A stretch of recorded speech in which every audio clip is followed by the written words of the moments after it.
Dr. Carl Stevens sat alone in his small lab, staring at the alien device in front of him. It was a simple tool, something the Velan used for basic repairs, but to Carl it represented everything he couldn't have.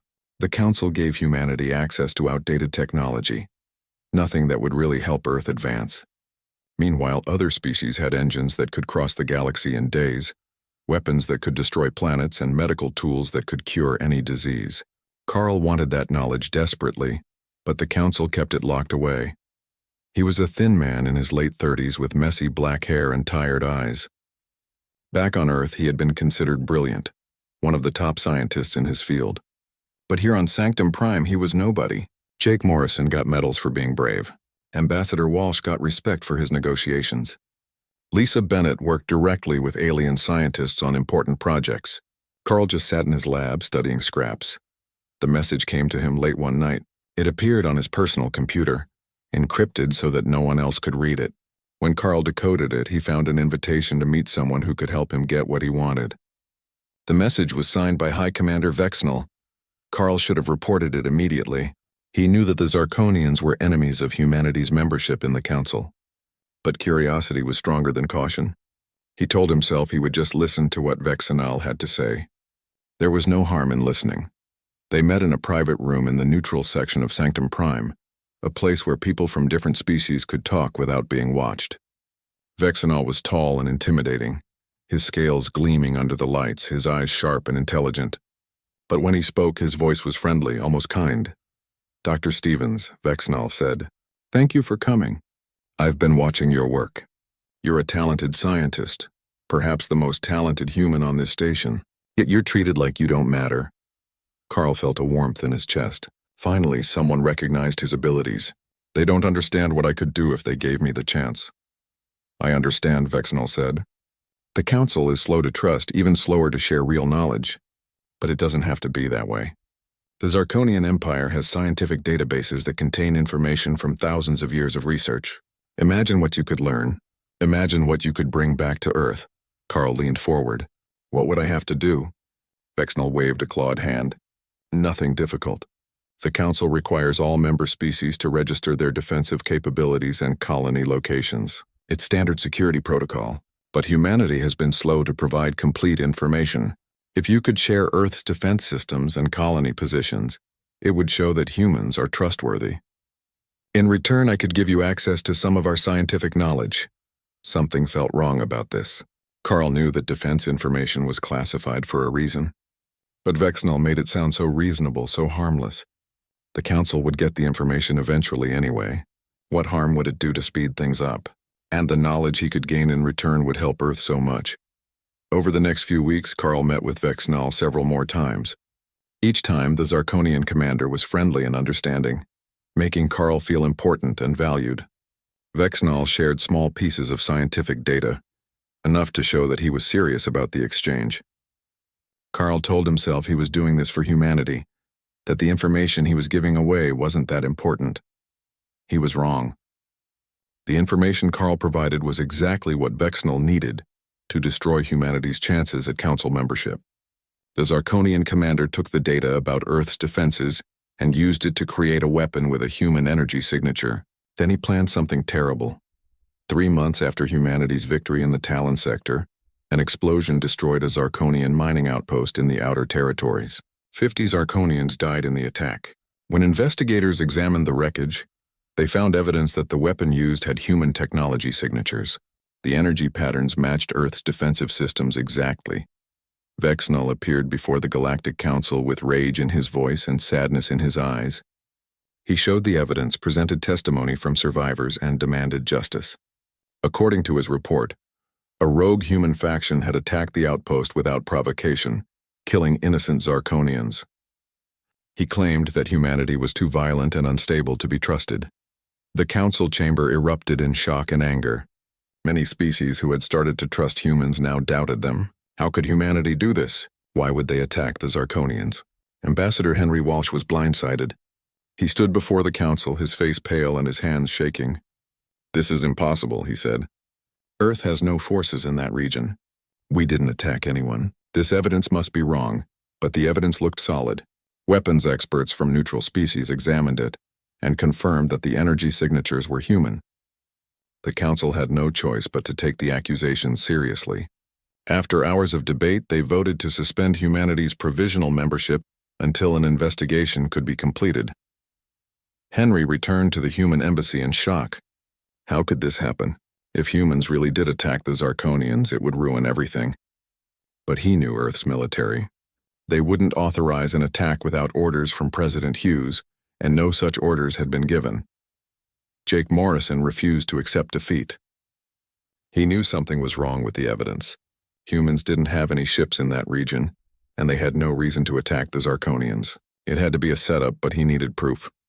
"Lisa," he said to his science officer, "I need you to analyze every piece of data the Zarkonians presented. Look for anything unusual, anything that doesn't match." Lisa worked for 3 days straight, barely sleeping or eating. She studied the weapon signatures, the energy patterns, the timing of the explosion. Finally, she found something. The energy signature matched human technology, but it was too perfect. Real weapons always had small variations and imperfections. This signature had none. It was like someone had copied the design from a blueprint rather than using an actual human weapon. "It's fake," Lisa told Jake. "Someone created a weapon designed to look like ours, but they did it from stolen data, not from an actual weapon." "Jake, someone gave the Zarkonians our defense information." Jake felt cold. A traitor. Someone in the human delegation had betrayed their entire species. He thought about who had access to that kind of information. The list was short. "Too short, I need to go to that outpost," Jake said. If this was faked, there might be more evidence at the scene. Henry authorized the mission, though it meant going against the Council's orders. The USS Horizon left Sanctum Prime quietly, heading for the destroyed Zarkonian outpost. Jake knew that if he was caught, it would make things worse, but if he found proof of the setup, it would save humanity. The outpost was a mess of twisted metal and frozen bodies floating in space. Jake's crew searched carefully, looking for anything the initial investigators might have missed. They found it in the wreckage of the weapon itself. Hidden in the remains was a data core, something that shouldn't have been in a simple explosive device. Lisa extracted the data core and cracked its encryption. Inside, she found communications between Vexnal and someone else, someone human. The messages talked about the plan to fake the attack, about using stolen defense data to create false evidence, and they mentioned a name, Dr. Carl Stevens. Jake felt sick. He had known Carl, had trusted him as part of the human delegation. Now that trust was shattered. But worse than that, Carl's betrayal had given the Zarkonians exactly what they needed to destroy humanity's reputation. The data core contained everything. Messages between Carl and Vexnal, records of their meetings, proof that the Zarkonians had built the weapon themselves using information that Carl had provided. It was damning evidence against both the Zarkonians and the traitor. Jake faced a terrible choice. If he revealed this evidence, everyone would know that a human had betrayed his species. It would be humiliating for Earth. Some people might even say that humanity didn't deserve council membership if they had traitors among them. But if he hid the truth, the Zarkonians would win. Humanity would be expelled from the council based on lies. He thought about what it meant to be human. Humans made mistakes. They could be weak and foolish. But they also valued truth and honor.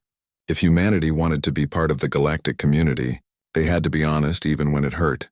Jake recorded everything from the data core and returned to Sanctum Prime. He went directly to the embassy and showed the evidence to Ambassador Walsh.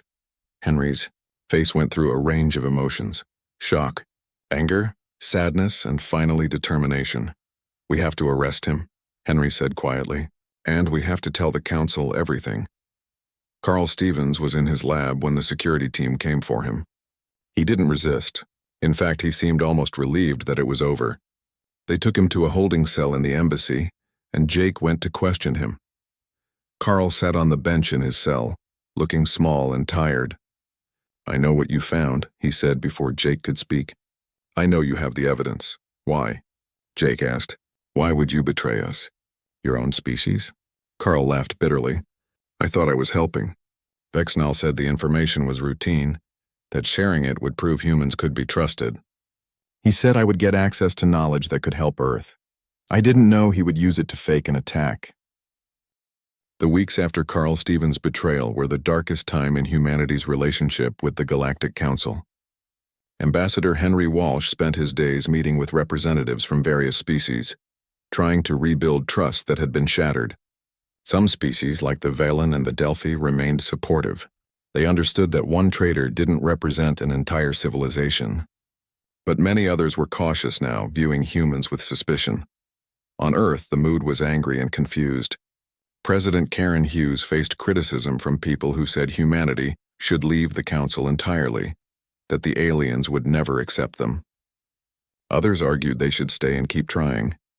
The government was divided, and so were the people. Jake Morrison returned to Earth for Carl's trial, but he didn't stay long.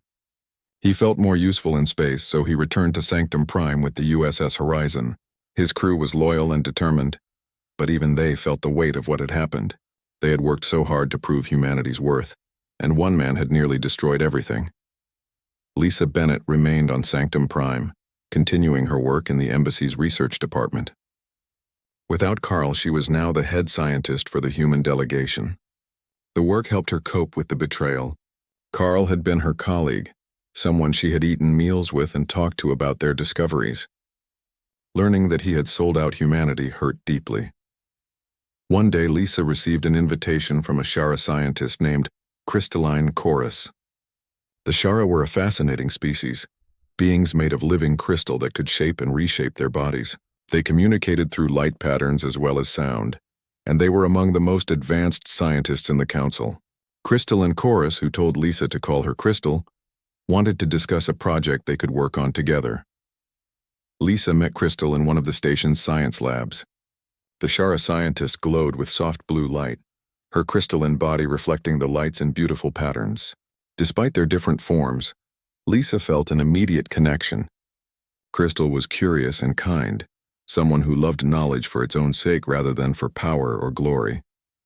"I'm sorry about what happened with your colleague," Crystal said, her voice like gentle music. "But I hope you know that many of us still believe in humanity. You are young and sometimes make mistakes, but you also show great courage and creativity."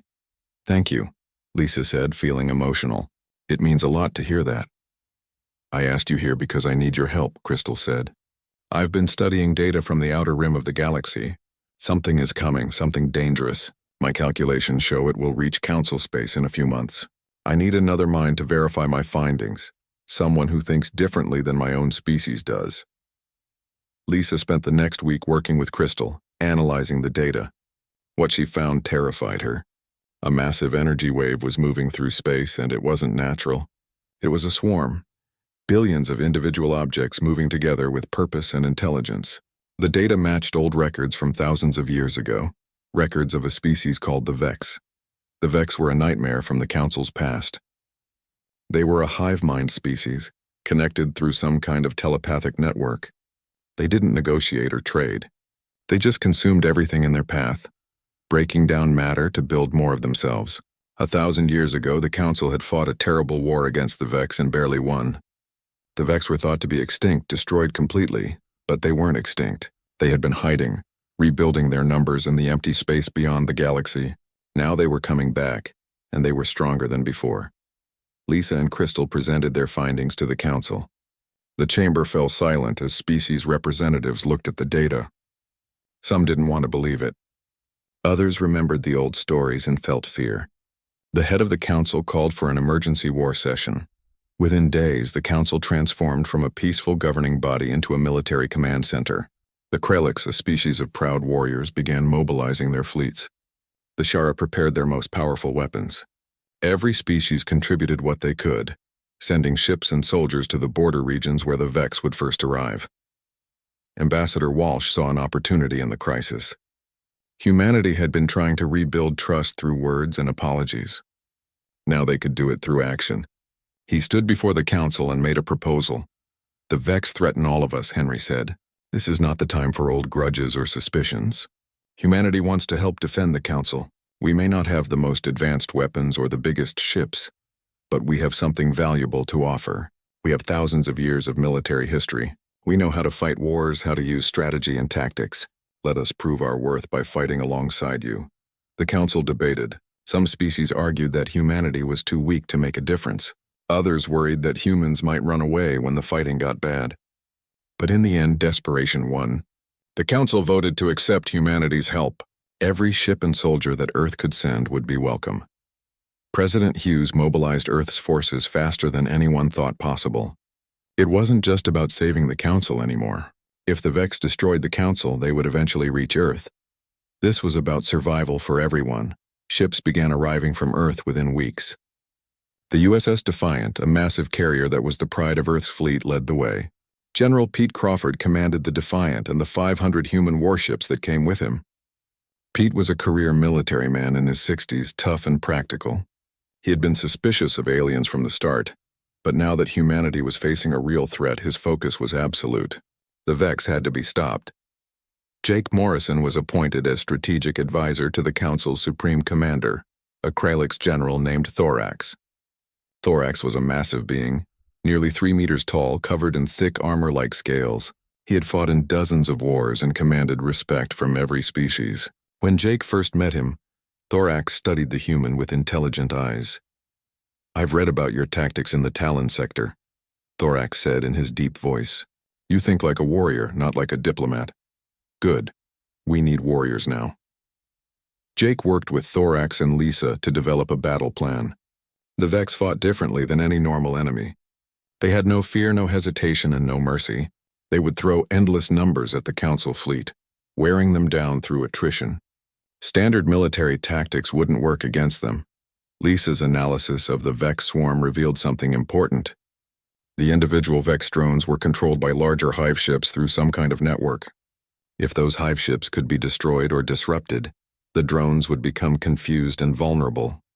The problem was that the hive ships stayed in the center of the swarm, protected by billions of drones. Jake proposed a risky strategy.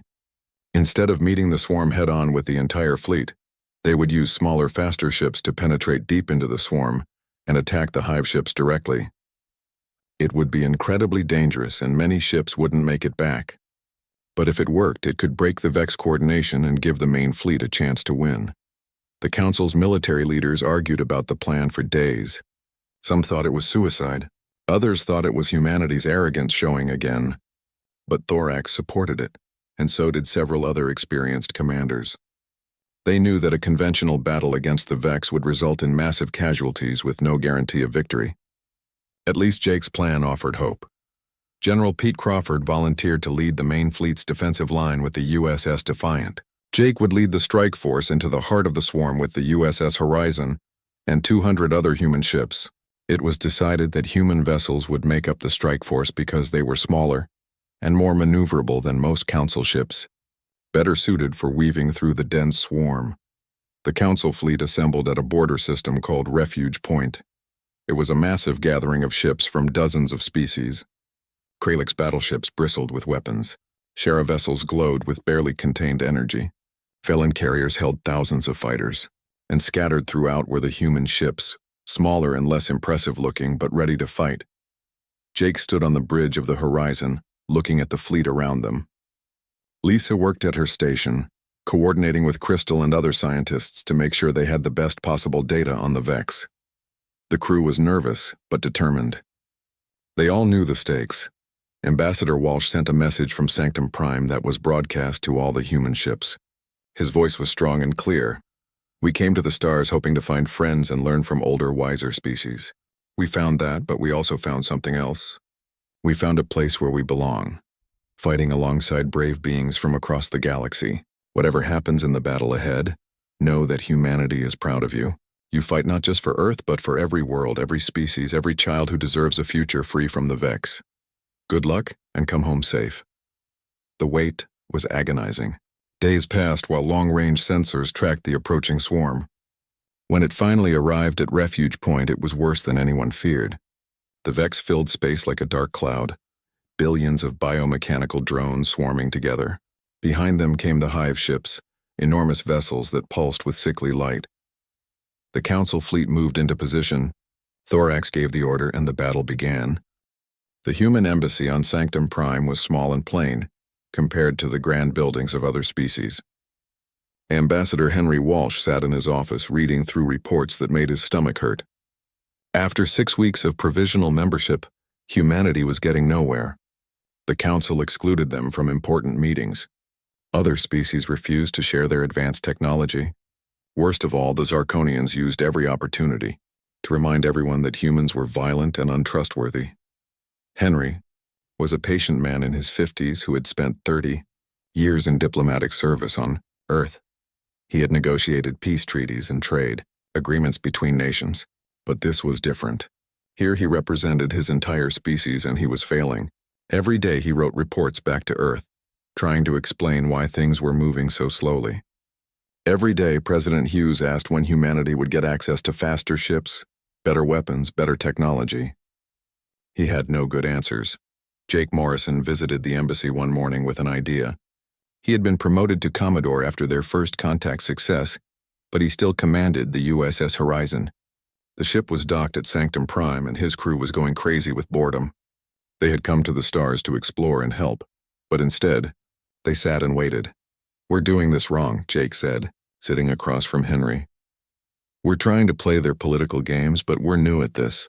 We'll never win that way." Henry rubbed his tired eyes. "What do you suggest?" "Action," Jake said. "Stop trying to convince them with words. Show them what humanity can do.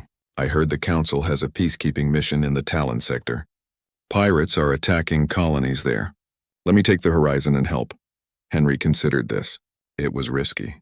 If Jake failed, it would make things worse. But if they kept doing nothing, in 4 more months they would be asked to leave the Council anyway. "I'll propose it to the Council," Henry said. "But Jake, if you do this, you can't fail. Everything depends on it." The Council was surprised when Henry made his request.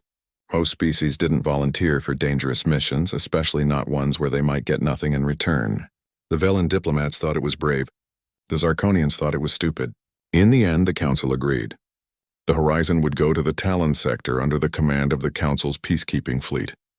2 weeks later, Jake and his crew arrived in the Talon sector to find a disaster. 3 colony worlds had been attacked by pirates using stolen warships. Thousands of aliens had been killed, and thousands more had been taken prisoner or left homeless. The Council's peacekeeping fleet was there, led by a Velan commander named Silri, but they weren't stopping the attacks. Jake met with Commander Silri on her flagship. She was a kind being who truly wanted to help, but she was following strict rules about when her ships could fight. The Council didn't want to risk starting a bigger war, so they could only defend, never attack first. This gave the pirates all the advantage. They hit a colony, take what they want, and leave before we can respond, Silri explained sadly. By the time we arrive, they're gone. We've rescued many people, but we can't stop the attacks. Lisa Bennett had come with Jake to the Talon sector. She studied the pirates' attack patterns, looking at data from every raid. After 3 days of work, she found something important. "They're using guerrilla tactics," she told Jake. "Hit and run, never staying in one place too long. It's similar to conflicts from Earth's history. The pirates are always moving, but they have to have a base somewhere nearby. They can't travel too far with stolen ships." Jake understood immediately. He had studied military history, including the wars that Earth wanted to forget. Those same strategies that humans had used against each other might work here. "We need to draw them out," Jake said. "Make them think they have an easy target, then trap them." He proposed his plan to Commander Silri. She was worried about breaking the Council's rules, but she was also desperate to stop the attacks. Finally, she agreed to let Jake try, but she wouldn't risk her other ships. The Horizon would be alone. Jake's plan was simple but dangerous. The Horizon would pretend to be a damaged cargo ship, broadcasting distress signals near one of the colony worlds. When the pirates came to attack, the Horizon would fight back and try to track them to their base. It meant putting his ship and crew at risk, but Jake believed in them. The wait was hard. For 2 days, the Horizon floated in space, pretending to be helpless. Jake's crew stayed at their stations, ready for battle at any moment. Then on the 3rd day, the pirates came. 6 ships appeared from behind a nearby moon, moving fast toward the Horizon. They were flying stolen Kralix warships, powerful vessels covered in weapons. When they saw the Horizon wasn't really damaged, they attacked anyway, thinking one human ship would be easy prey. They were wrong. The Horizon's weapons came online, and Jake's crew fought with skill and determination. The battle was fierce. The pirate ships were stronger, but the Horizon was faster and more maneuverable. Jake had trained his crew well, and they worked together like parts of a machine. But the pirates had more ships, and the Horizon started taking damage. Hull breaches appeared in 3 sections. The shields were failing. Jake knew they couldn't win a straight fight. Instead, he did something unexpected. He ordered the Horizon to run, leading the pirates on a chase through the asteroid field nearby. The pirates followed, thinking they had won. What they didn't know was that Lisa had planted a tracking device on one of their ships during the battle, a tiny probe that attached itself when they got close. As the Horizon fled, dodging asteroids and pirate weapons, the probe sent data back to Lisa. "Got them," Lisa said with a smile. "I know where their base is." Jake turned the Horizon around suddenly, using the asteroids for cover. The pirates lost sight of them in the confusion. By the time they figured out what happened, the Horizon was gone, heading toward the pirate base with Commander Silri's fleet behind them. The pirate base was hidden inside a hollowed-out asteroid, nearly impossible to find without knowing exactly where to look. Jake shared the location with Silri, and together they planned their attack. This time, the Council fleet wouldn't be defending. They would be stopping the pirates once and for all. The battle at the pirate base was short but intense. Caught by surprise, the pirates tried to escape but found the Council fleet blocking every exit. Jake's crew boarded the base and found hundreds of prisoners from the colonies, including women and children who had been taken in the raids. They also found stolen cargo and weapons that the pirates had been selling to fuel their operations. When it was over, Jake stood in the pirate base with Commander Silri, watching as the prisoners were freed and taken to safety. Many of them were Delphi, a peaceful water-dwelling species that had no weapons to defend themselves. The Delphi thanked the humans with tears in their large eyes, touching Jake's hand with their delicate fingers. News of the victory spread quickly through the Council. Ambassador Walsh suddenly found his office filled with visitors from different species who wanted to thank humanity. The Delphi species sent a formal letter of gratitude and announced they would support humanity's full membership. Other species followed their example. Even Commander Silri spoke well of the humans. In her report to the Council, she praised Jake's tactics and his crew's bravery. She said that humanity had shown courage and intelligence, proving they could work with others to achieve peace. But not everyone was happy. High Commander Vexnal of the Zarkonians was furious. He stood before the Council and accused Jake of being reckless and dangerous. He said that humans had taken unnecessary risks that could have made things worse. He demanded an inquiry into Jake's actions. The Council discussed it but decided not to investigate. Too many species were grateful for what the humans had done. The colonies were safe again and the pirates were gone. That was what mattered. Ambassador Walsh felt hope for the first time since arriving at Sanctum Prime. Humanity was finally proving itself. In his reports to Earth, he wrote that full membership was now possible. President Hughes was pleased and people on Earth celebrated, but Jake felt uneasy. He had seen the look in Vexnal's eyes during the Council meeting. It was more than anger. It was hate. The Zarkonians wouldn't give up on trying to keep humanity out of the Council. They would just try a different way. On Sanctum Prime, in a dark corner of the Zarkonian embassy, Vexnal met with his advisors. They talked in their harsh language, making plans. If they couldn't defeat humanity through honest means, they would use dishonest ones. They would find a weakness in the human delegation and exploit it. Every species had traitors, people who could be bought or manipulated. Humans would be no different. Vexnal's cold eyes studied the profiles of every human on Sanctum Prime. He was looking for someone ambitious, someone overlooked, someone who might betray their own kind for the right price. It took him 3 days to find the perfect target. Dr. Carl Stevens worked in the Human Embassy's research department. He was a scientist, smart and educated, but nobody important. While Jake Morrison got all the glory and Henry Walsh handled the big decisions, Carl sat in a lab studying alien technology that he wasn't allowed to touch. He was bitter about being forgotten, angry that his talents weren't recognized. Vexnal smiled, showing his sharp teeth. He had found his traitor. The stars looked different this far from Earth. Captain Jake Morrison stood on the bridge of the USS Horizon, watching the endless darkness through the massive viewing screen. They had been traveling for 3 months now, going deeper into space than any human had ever gone before.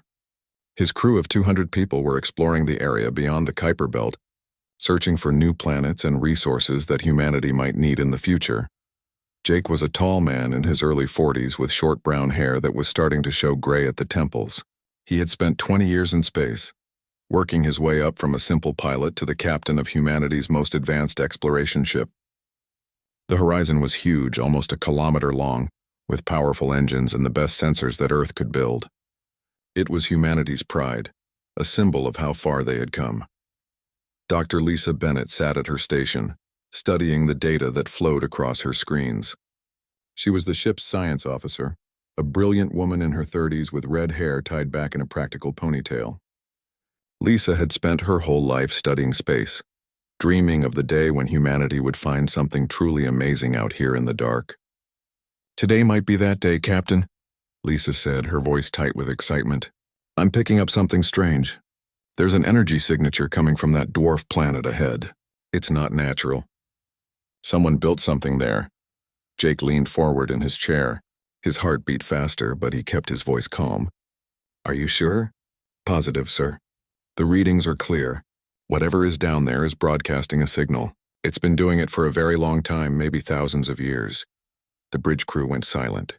Everyone knew what this meant. For centuries, humanity had wondered if they were alone in the universe. Now they might finally have an answer.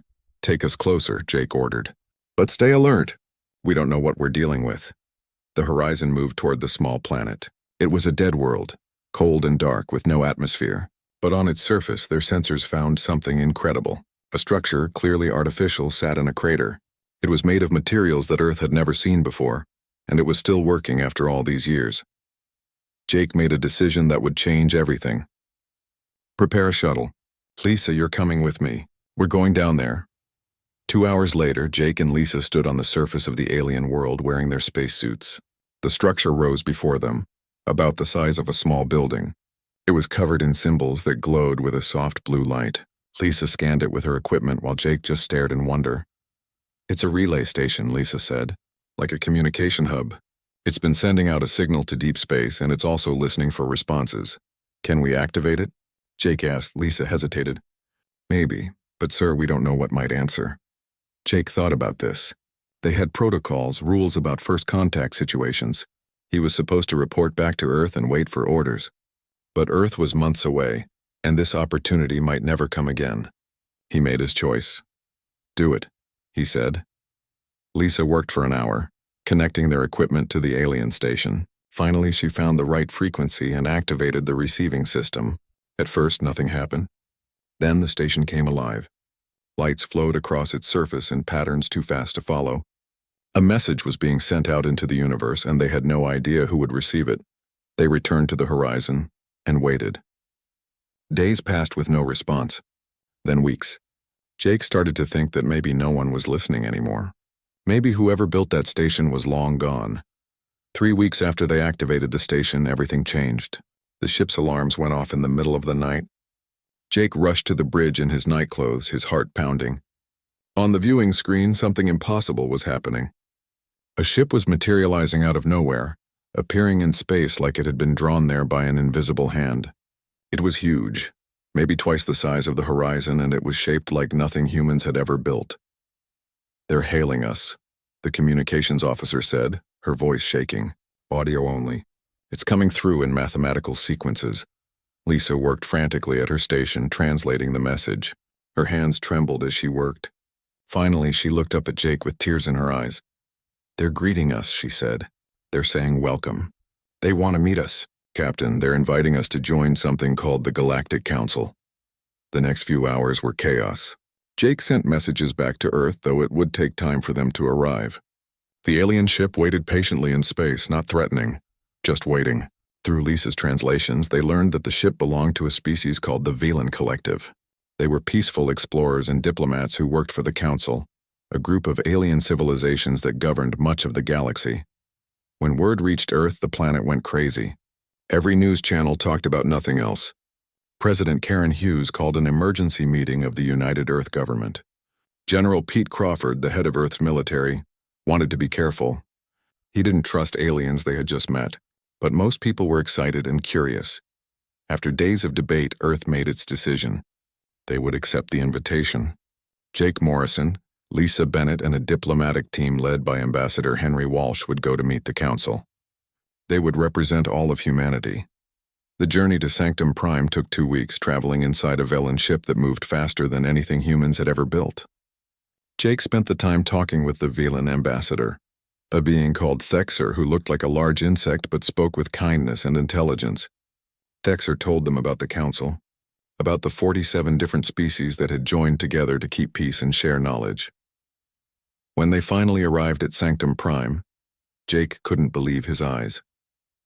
It was a space station bigger than any city on Earth, spinning slowly in orbit around two bright stars. Ships of every shape and size came and went from its docking bays. Through the windows he could see aliens walking the corridors. Some looked almost human. Others were so strange he couldn't understand how they moved or lived. The welcoming ceremony was held in a massive hall that could hold thousands. Jake, Lisa, and Ambassador Walsh walked down a long aisle, while aliens of every type watched them. Jake saw beings made of crystal, creatures that floated in tanks of water, and tall warriors covered in scales and armor. It was beautiful and terrifying at the same time. The head of the council, an ancient being whose species Jake didn't know, welcomed them in a language that was instantly translated by small devices they had been given. Most of the aliens seemed happy to meet them, curious about these newcomers from Earth, but not everyone was pleased. A group of tall reptilian aliens watched with cold eyes. Their leader, a warrior called High Commander Vexnal, stood when it was his turn to speak. "I object to this," Vexnal said, his voice harsh and angry. "These humans are primitive and violent. Look at their history. They fight each other over resources and land. They poison their own planet. They are not ready to join the civilized species of the galaxy. I vote no." Ambassador Walsh tried to defend humanity, speaking about how much they had learned and how they wanted peace. But the damage was done. When the council voted, humanity was given only provisional membership. They would have 6 months to prove they deserved to stay. As they left the Great Hall, Jake felt both hope and worry. They had made it to the stars and met other intelligent life. But now they had to prove that humanity belonged here. The Zarkonians, as the reptilian species were called, would be watching their every move, waiting for them to fail. The real test was just beginning. The USS Horizon plunged into the Vex swarm like a knife cutting through darkness. Around Jake Morrison's ship, 200 human vessels followed in tight formation. The Vex drones swarmed around them immediately, attacking from every direction. The space ahead looked like a solid wall of enemies, but Jake's crew didn't hesitate. "All power to forward shields," Jake ordered calmly. "Weapons free. Clear us a path." The Horizon's guns blazed, destroying dozens of drones with each shot. The other human ships did the same, creating corridors of fire through the swarm. But for every drone they destroyed, 10 more took its place. The Vex had no fear, no survival instinct. They just kept coming. The first human ship was lost within minutes. The USS Phoenix took too much damage and exploded, its crew of 60 people dying instantly. Jake felt each loss like a physical blow, but he couldn't stop. If they turned back now, those deaths would be meaningless. They had to reach the hive ships. Lisa Bennett worked frantically at her station, monitoring the Vex network for weaknesses. Her fingers flew across the controls as she tried to predict where the drones would cluster next. Every few seconds, she called out warnings to Jake, helping him navigate through the densest parts of the swarm. "Left, 30 degrees, Lisa shouted. "Lighter concentration there." Jake adjusted course and the Horizon weaved through the gap. Behind them, the other human ships followed his lead. They moved like a school of fish, each ship covering the others, working together to survive. It was the kind of coordination that came from trust and training, qualities that humanity had developed through countless wars on Earth. But the casualties kept mounting. Another ship exploded, then another. The communications channel filled with distress calls and final messages. Jake wanted to help every ship, save every crew, but he couldn't. His only choice was to push forward and complete the mission. If they could destroy the hive ships, everyone's sacrifice would save millions of lives. Meanwhile, the main council fleet fought desperately to hold the line.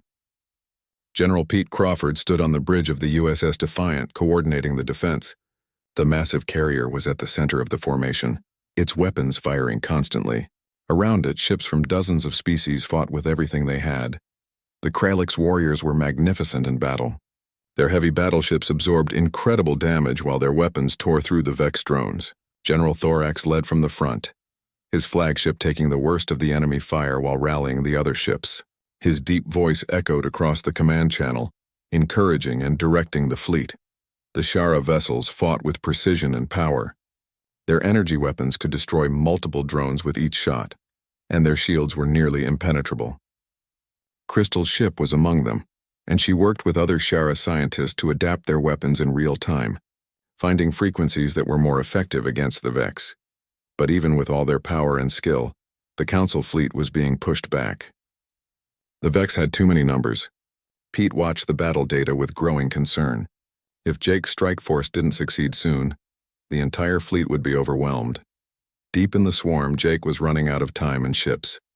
Half of his strike force was gone now, destroyed by the endless Vex attacks. The horizon itself was badly damaged. Hull breaches appeared in 3 sections and the shields were failing. Jake could hear the strain in his crew's voices as they fought to keep the ship functioning.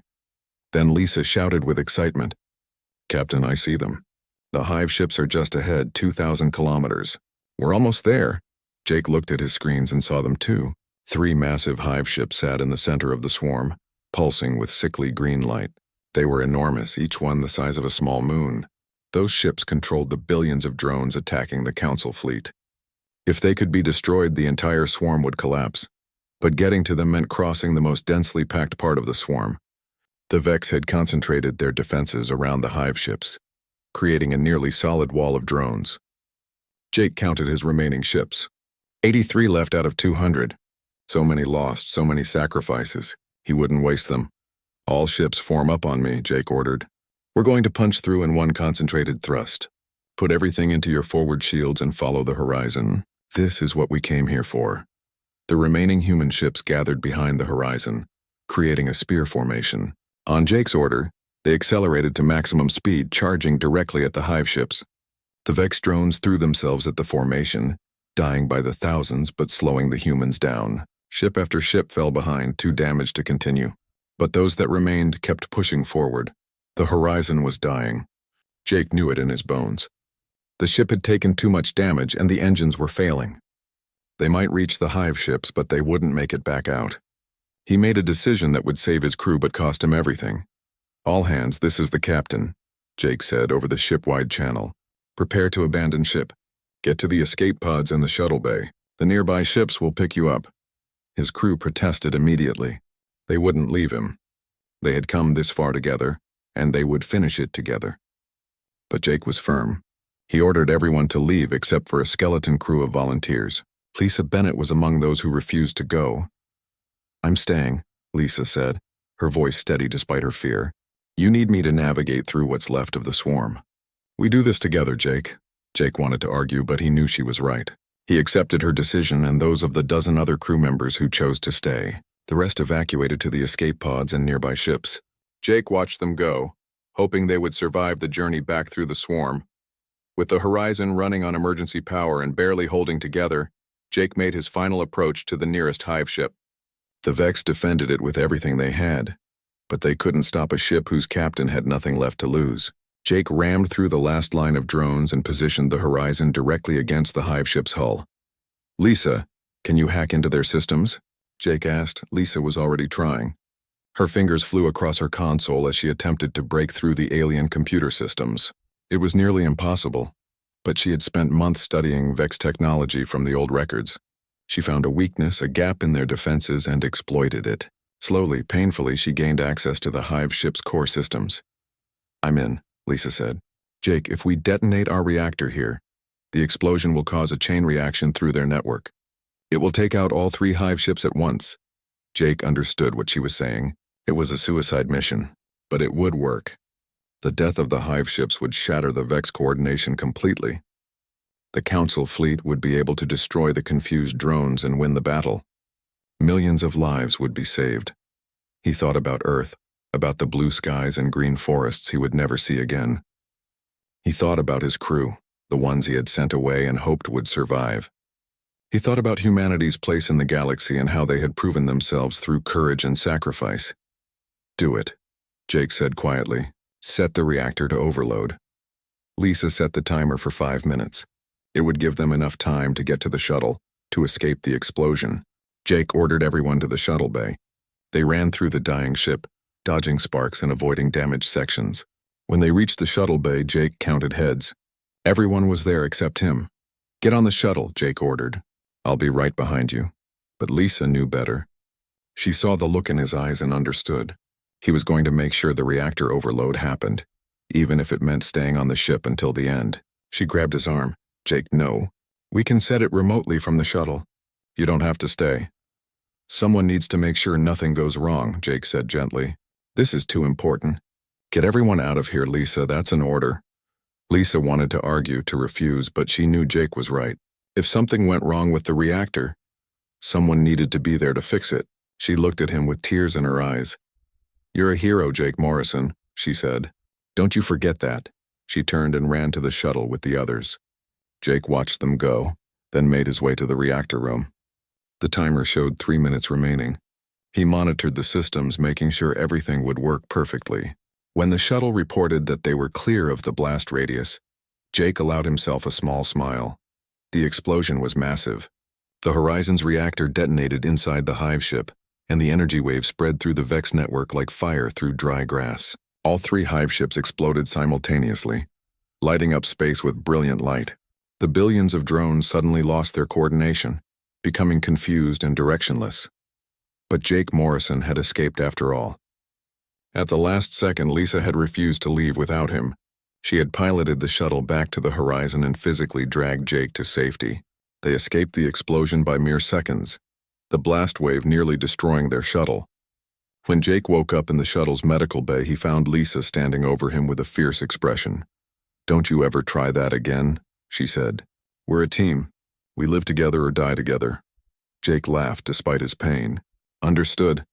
With the hive ships destroyed, the battle turned completely. The Vex drones flew in random patterns,